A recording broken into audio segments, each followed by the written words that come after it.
Kris here, Green Sabre, Doom Telly time, episode 73.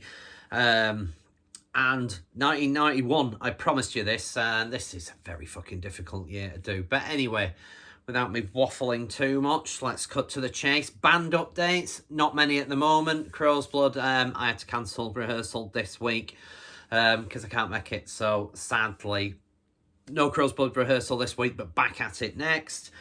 Green Sabre back in at the end of the month, and we're prepping now for the December 7th gig at Night Train in Bradford, which I cannot wait for, and we may have one or two surprises lined up at that gig. The first one being that we will be a four-piece with someone stepping in to help us out for the live experience. So anyway, that's all I'm going to say on that front, so watch this space. And GODTHRYMM, nothing new to report.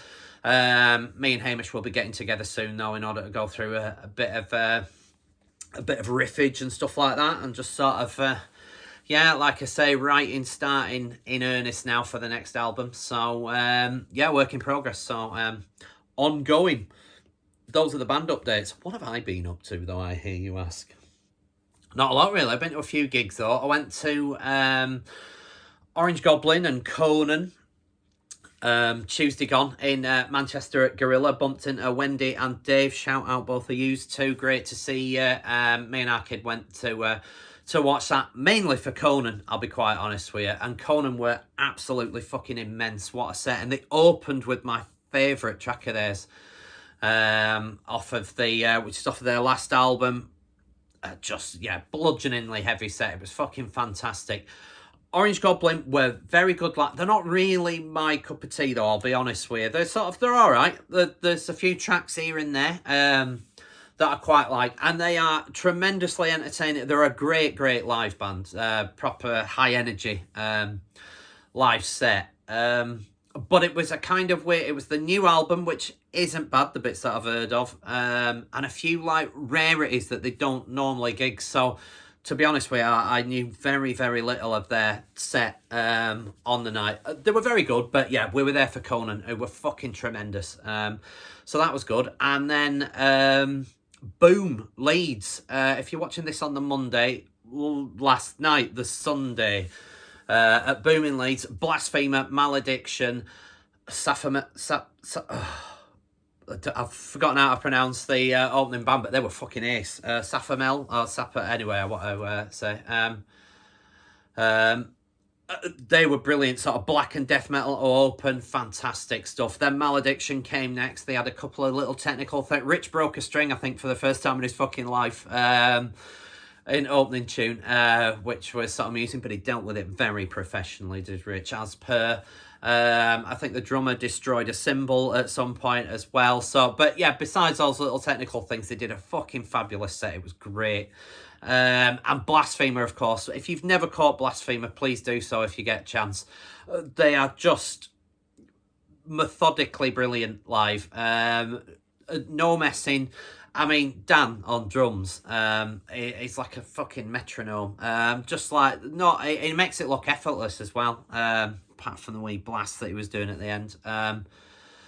But it was a proper top night. It was a bit of a CROWSBLOOD night out as well. Me, Lee and Aki all made it out there. And having a good night with the Blasphemer and Malediction lads. It was a great night. So yeah, that was what I've been getting up to.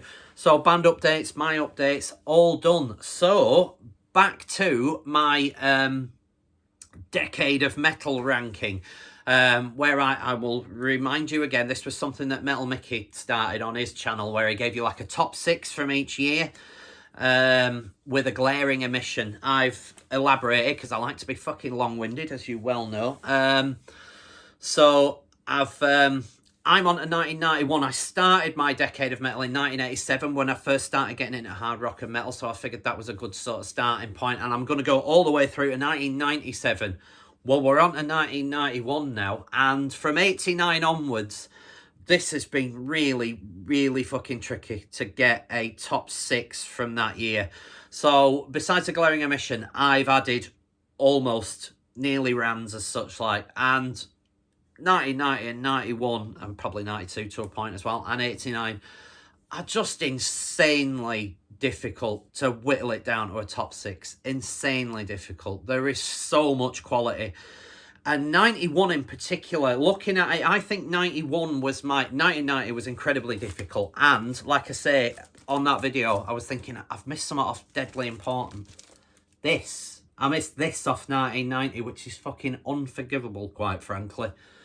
It wouldn't have made me top 6, but it would have been in also rounds. But, oh, what an album. What an album. If any of Paradise Lost are watching, please put some of these back in your set list live. I don't care if you feel like that's a different band and stuff. I want to hear tracks off of this and off of another album that will be mentioned shortly. As well as your classics like Shades of God and Icon and so on and so forth. But yeah, I can't believe I missed this off my almost made it fucking list for 1990, because it would have almost made it. Maybe it would definitely my top 10 anyway. So yeah, I forgot fucking Lost Paradise.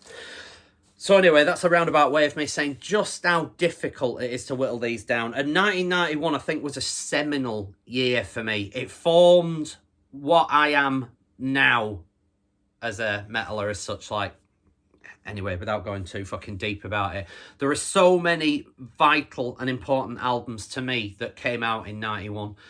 Of which we're going to go into a bit of detail. Now, I will caveat it, as I just mentioned earlier. I forgot that off of 1990. There will be something fucking glaring that I've missed off of 91. I know there will be. So, again, put it in the comments if you think of one. And I can only apologise. But there's just... I've got a pile here to go through. So, yeah, there is only so much time in the day. And that sounds fucking rich coming from me, quite frankly. That makes you sit through fucking half an hour to an hour at a time whenever I do these fucking things. So anyway, look, 7 minutes, you see, waffling again. Let's crack on. So the year is 1991, and my top 6 albums from that year are as follows. And coming in at number 6, it might be my favourite HM2 record of all time if I had to pick one. It is Dismember's Like an Ever-Flowing Stream. A classic bit of Seagrave artwork as well on the front, and just brilliant. I mean, melodic death metal in a sense, but I don't think you'd ever class Dismember as a melodic death metal band either, though, in the true sense of the genre. But so much melody in here, and fucking, I mean, Override the Overture is a fucking beast of a way to start the album. Just mesmerising, and riff after riff. I remember back in the day, me and my mate Kris used to sort of say how it was just like throwaway riffs. You'd have one monstrous riff that would last for about 4 bars before them going to something else, and then those riffs would never return, and it was, they just kept you wanting more. I think that was the trick with Dismember. I mean, I kind of lost track of the rest of their back catalogue. But this one remains vital to me. To this day, it is a sensational record from start to finish. Like I say, Override the Overture, Open. Soon to Be Dead, Bleed for me is another fucking gem. And so is Life. The track Dismembered, Skinner Alive. Beautiful track names, as you will know. Sickening Art, In Death's Sleep is my favourite if I had to pick one. You have that doomy intro riff that starts it off before going into that kind of accented... little note flurry, and then away, wallop it goes with that fantastic melody, then into the fucking hyper fast riff. It's magnificent. This is the reissue, so it's got a few extra tracks on it and stuff like that. But just a sensational record. Like I say, it still stands up to this day, does this one. HM2 masterpiece, Dismember's debut, Like an Ever-Flowing Stream, my number 6 for 1991. Well, number 5, and like I say, compiling this top 6 was difficult enough as it is. Putting them in any kind of order was even more difficult. And my number 5, and it seems sacrilege putting this at number 5, quite honestly. Carcass's third album, Necroticism, Descanting the Insalubrious. What an album. I've been revisiting, I think I mentioned on a previous video, I've been revisiting Carcass of late, actually, going back through the back catalogue and just remembering just how fucking magnificent they are. And this album as well. Now, my favourite, Symphonies of Sickness, the album before this, and still my favourite, really. But this is right up there, my second favourite Carcass album, this. with harp work being a very close third. But again, like I say, what I liked about Symphonies being that bridge between the classic grind Carcass and the newfound more melodic death metal Carcass. Well, this is that more melodic death metal in spades. They've really found their kind of Carcass niche on here. And there are some all-around absolute classics on here. I mean, the opening track in Propagation is a fucking gem. It doesn't really see the light of day live these days anymore, but absolute belter. Corporeal Jigsaw Quandary. Oh, sorry, Corporal Jigsaw Quandary. As track 2 with that absolutely fucking synonymous double kick drum beat intro to it. I was lucky enough to catch, I caught Death on their, when Chuck Schuldiner finally turned up in the UK. It was on the Human Tour. I want to say 91 for that as well. I feel like it was 91. I saw him at the International 2 in Manchester, and it was supposed to be Pestilence's support, but Pestilence were having their usual fucking visa issues for whatever reason, so couldn't turn up. And these guys filled in at the 11th hour and opened with Corporal Jigsaw Quandary. It was just like, and at the point, I think only bits of the crowd were aware that Carcass were replacing. So it was to me, my mates, as soon as you heard that beat coming in, thinking, who are they? Because we were sort of near the back and couldn't quite see who was coming on. Then the beat coming, it's like, fuck, it's Carcass. Yeah, so anyway, that's a fucking side story there, waffling again. But this album means a massive amount to me. I played it to death back then in the day. And I still do now. Like I say, it's still one of my favourite Carcass records. So many great tracks on here. Incarnated Solvent Abuse.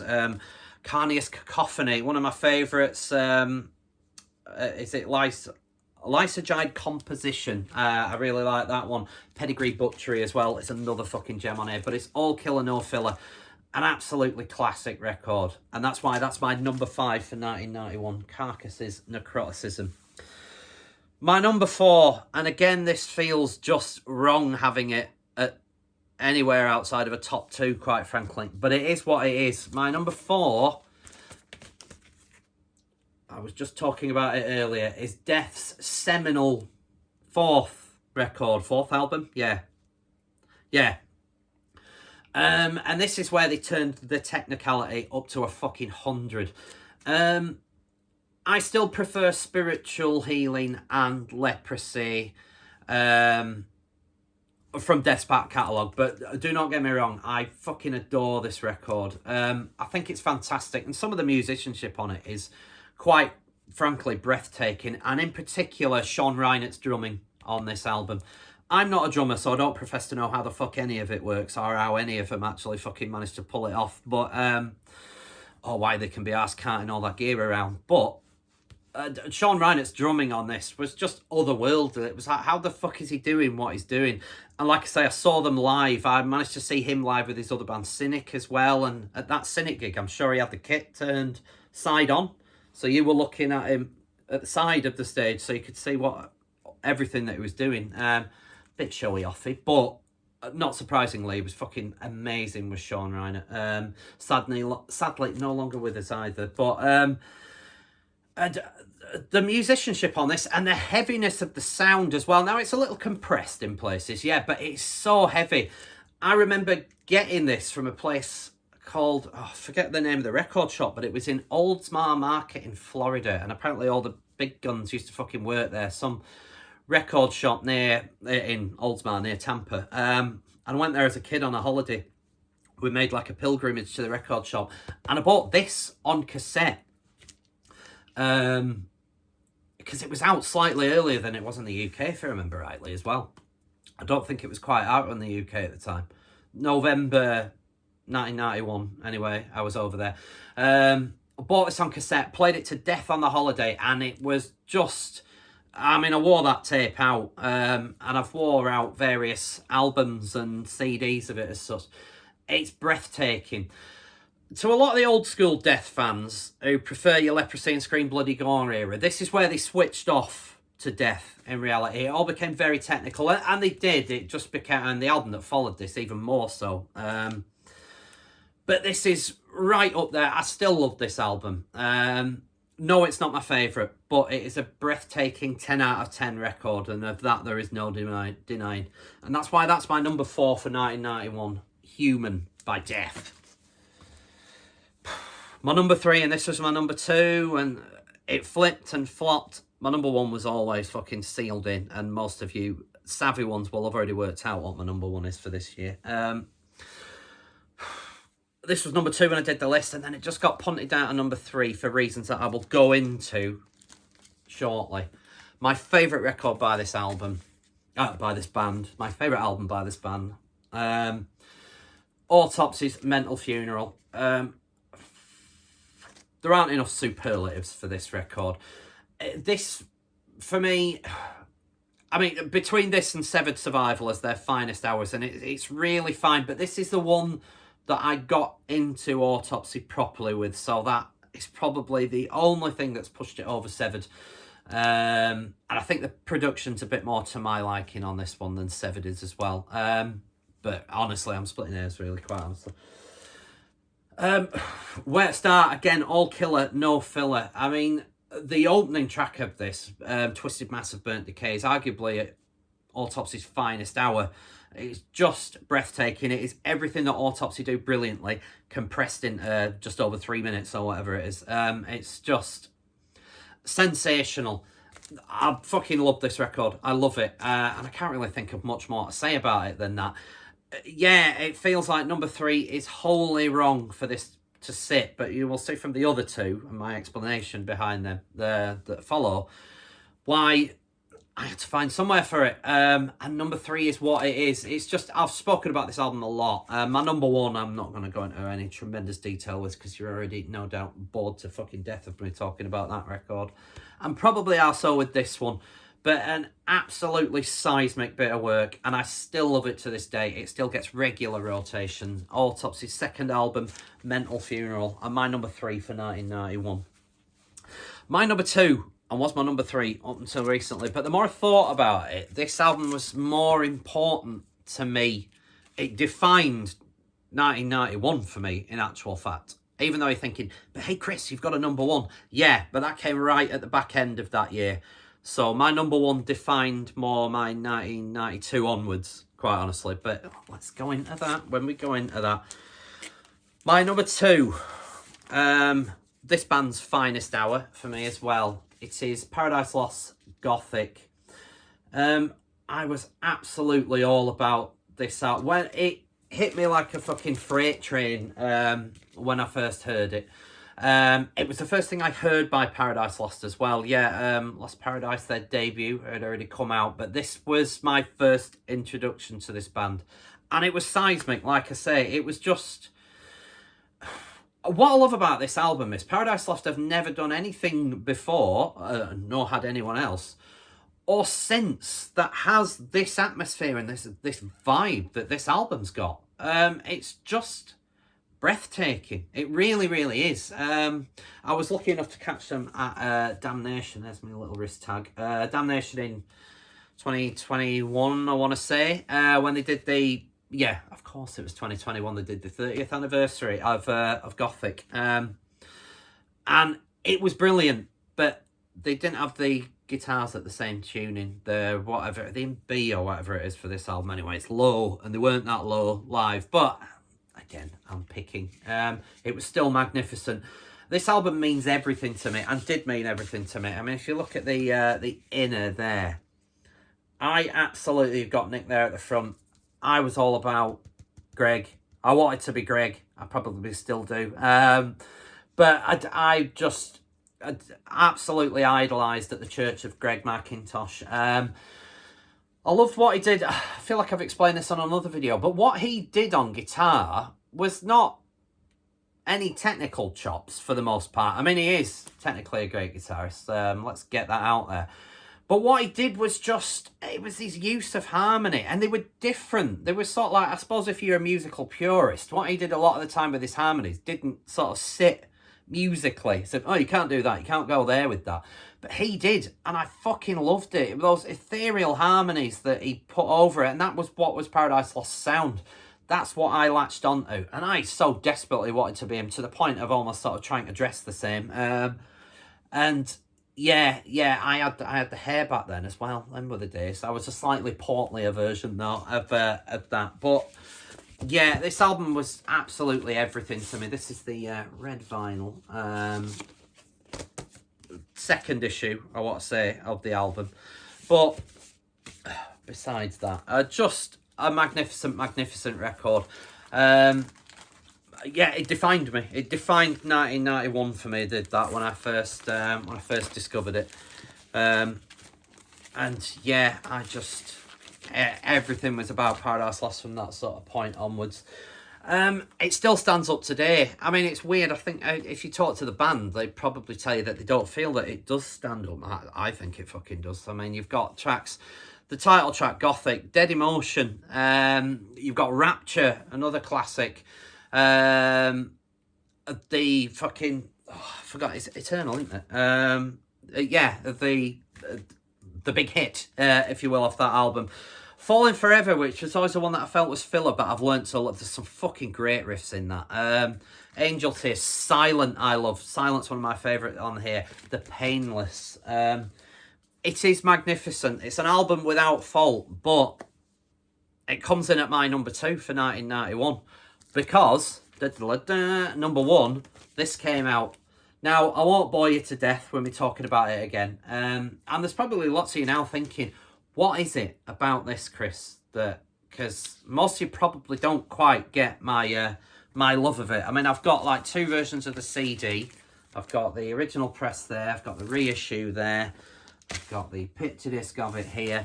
This is one of the few albums that I will buy fucking everything. I've not got the cassette yet, though. I'm still working on getting the cassette. And if they did a mini disc version of it, probably not. But I've lost superlatives for this album. It just defines me musically. And it's difficult to say what, not this album, but it was the demo, the In Memoriam, that was the light bulb moment, the catalyst for me. Like I say, I had seen them supporting Morbid Angel in Manchester on the Blessed Are the Sick tour. Which you'll be thinking, you've not mentioned that, Kris. I'm about to, don't worry. Yeah, so I'm supporting, I think fucking Sadist were on with them, and Cathedral opened anyway. I didn't understand who they were for a start off, and I didn't really understand it on the night. It was kind of, why is this so painfully slow? Is it going to get going at any point? But Summit stuck, definitely. And Summit stuck with me friends as well, because about a week later, one of my mates had been Affleck's in Manchester and picked up, I don't think it was legit, because I don't think that In Memoriam ever come out on vinyl. But he picked up a vinyl copy of it, ropey fucking knockoff bootleg vinyl copy of it. That we just played to absolute death, and it utterly changed my life. I understood then just how heavy, slow grinding music could be. There's a lot of talk about Lee's vocals on this one. I would say ignore Lee's vocals on this one. Let's talk about Lee's vocals on everything else moving forward after this that were comically strange at times, but worked. I love the Soul Sacrifice EP.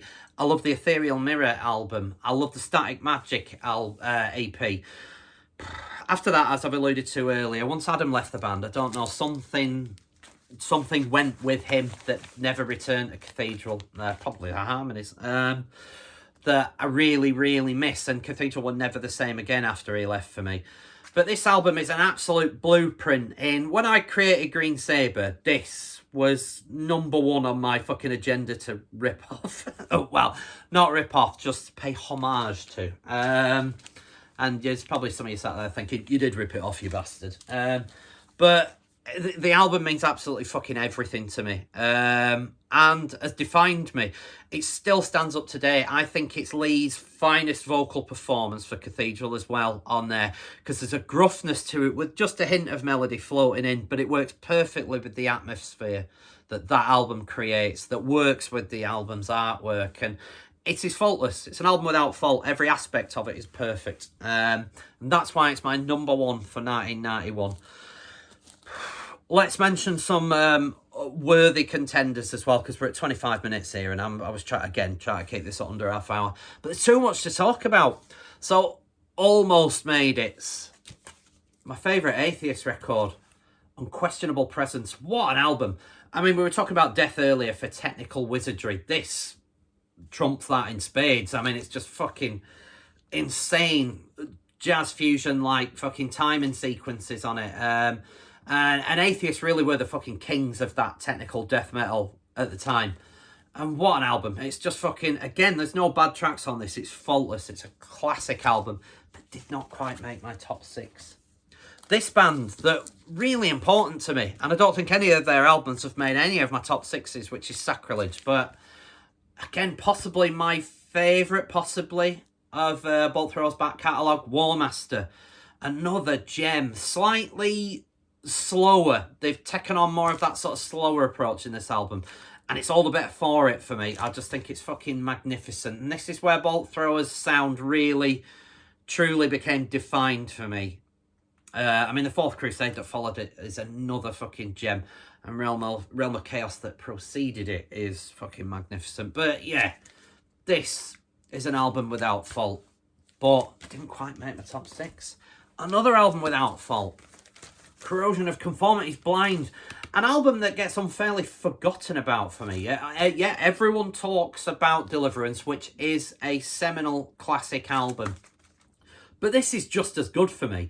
And the guy whose fucking name escapes me, that is the vocalist predominantly on this album, it'll sound like Carl Agel, or Agel, Carl Agel. Anyway, I think this is brilliant. There's a bit more, you can hear that southern metal coming into the fold, most definitely. There's riffs all over the place. But there's still something hard-hitting about it, a slightly faster tempo, and there's such heavy riffage on here. Of course, everyone really defines it for, which might still be the best track, but The Vote with a Bullet, where Pepper first sings for the band on here, and that's where they went on to after that. Great song, but I think Carl holds his own on this. What is a fucking brilliant, brilliant record.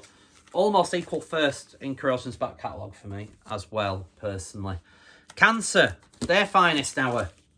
Not a band that I thought were as incredible as some of my friends did, but really, really great death metal band. And this is their best album, because it's got your man there on guitar, James Murphy. Again, if you want to take something that's like average and make it spectacular, buy James Murphy solos over the top of it, and it's a formula for quality.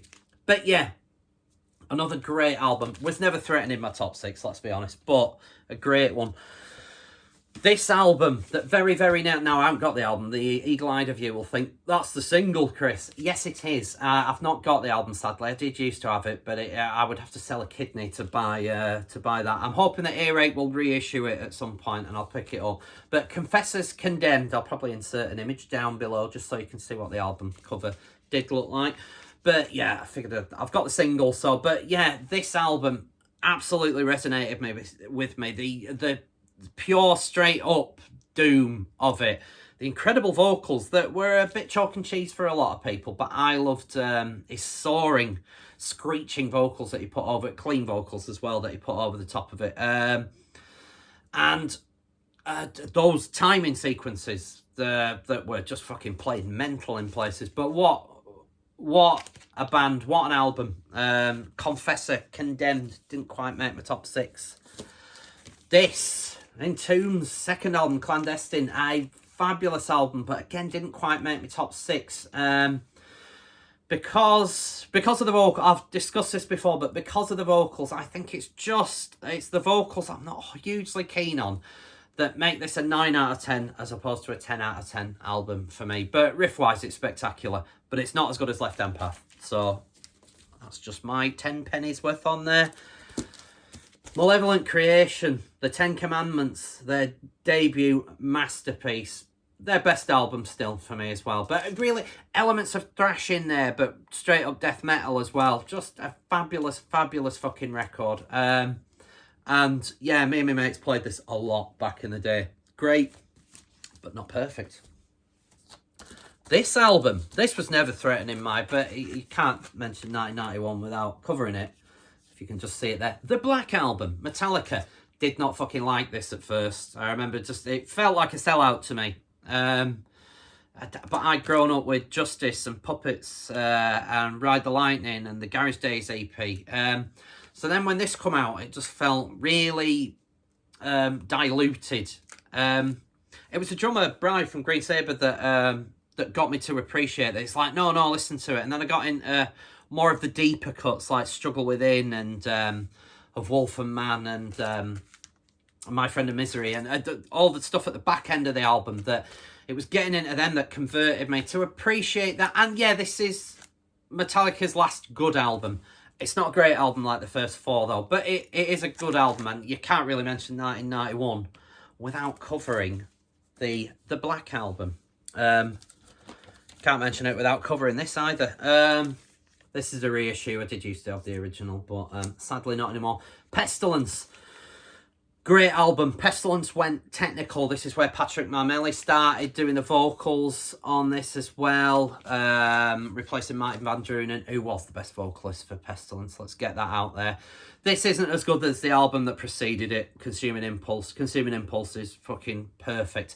This is near perfect. It's great. There's some really catchy melodies on here. Some incredible soaring solos in places, like on Twisted Truth. But... I feel like it's just trying a bit hard to... There were bands that beat them to the technical death metal thing, and I think it's difficult to not think that they clung on to the hype train and went with it. They were very fucking good at it, don't get me wrong, and Spheres that followed it is also a half-decent album.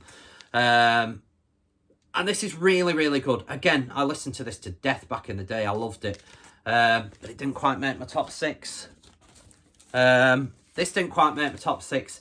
My joint top favourite Soundgarden album, Bad Motorfinger. Some absolute classics on here. Still relevant today. I think this and Super Unknown that followed it are their best pieces of work. The most consistent pieces of work as well. There's some absolute stunners on here. But yeah, so shout out to Soundgarden's Bad Motorfinger. There'll be some of you, I know this is going to be in most people's top 6s. And it was so close, but not quite. It just didn't quite make it. This is the one that was nearest to getting in my 6, though. I've only got it on CD. I've not got the vinyl. Did used to have it, but not got it now, sadly. Sepultura's Arise.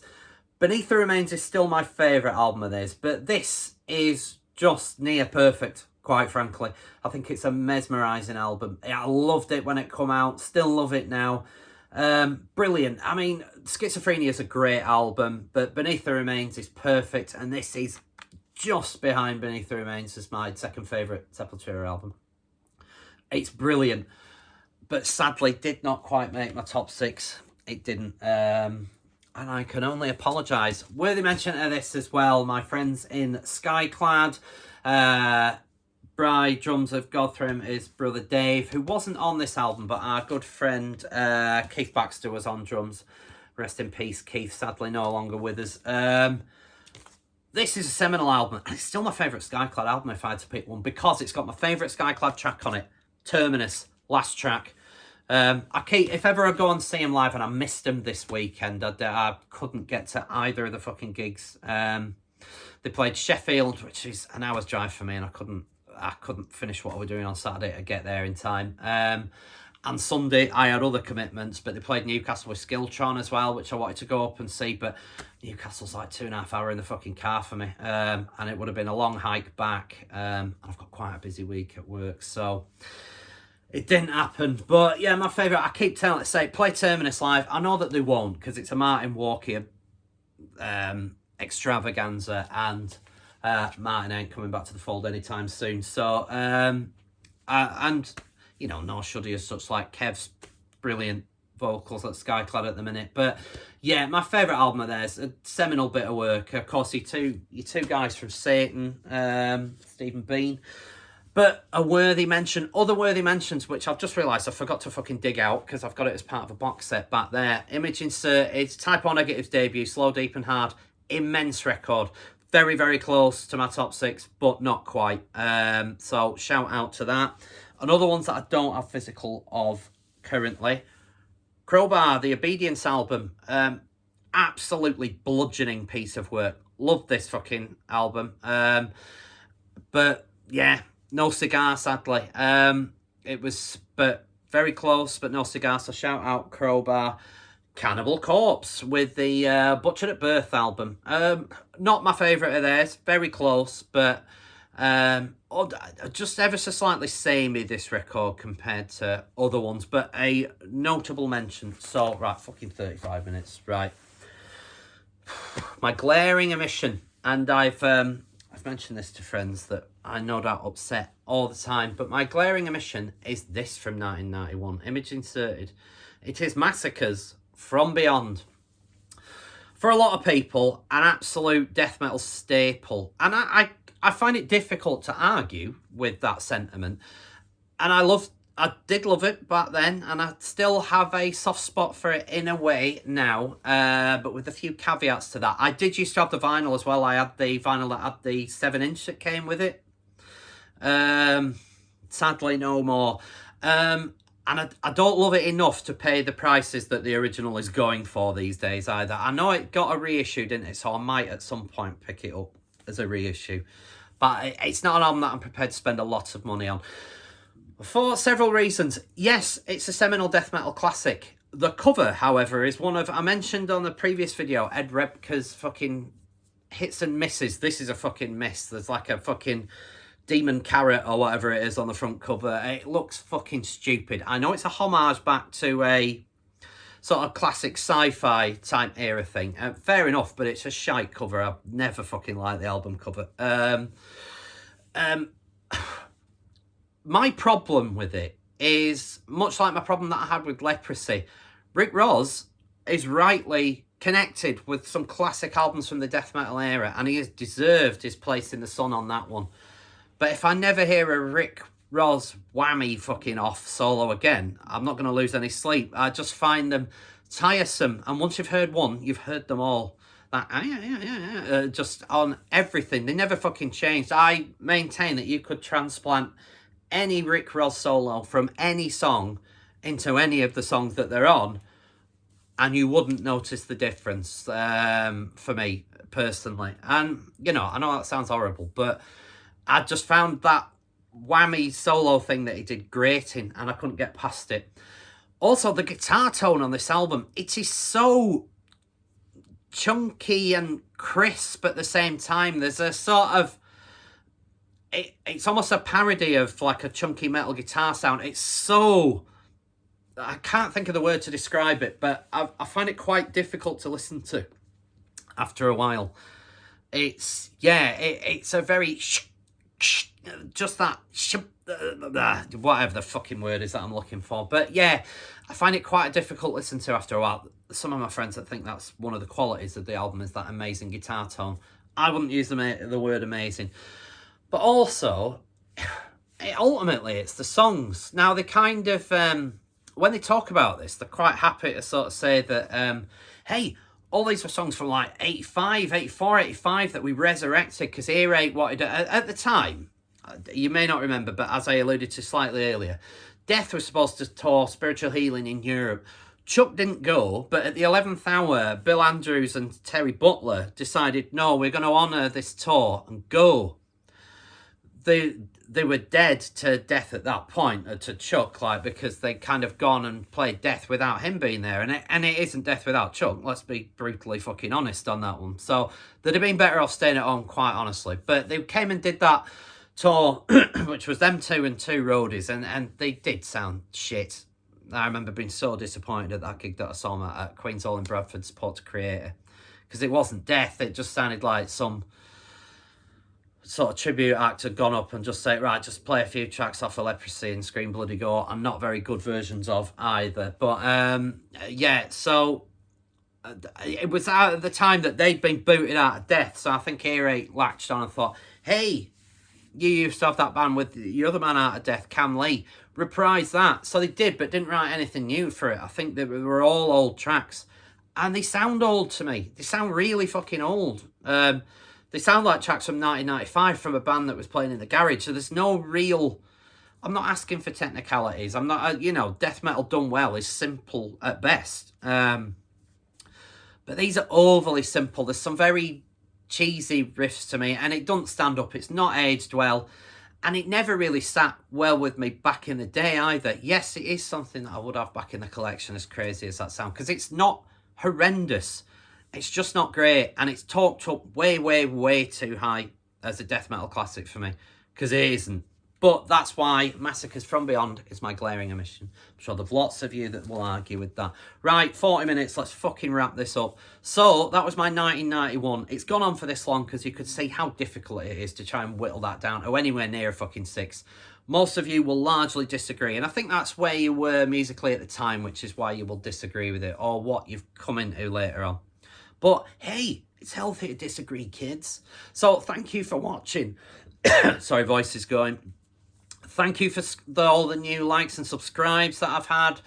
This is from the competition entries, which are going great. I've seen some magnificent competition entries, so thanks ever so much. End of this month, the deadline on that, so you've still got time, kids. But thanks to all of you new subscribers that have joined in. I hope I don't bore you too much with these overly long fucking videos. Break them up into sections if you so wish. Right, enough. Thanks for watching, thanks for liking, thanks for subscribing, and until next time, I will see you anon. Take care, guys. Tra.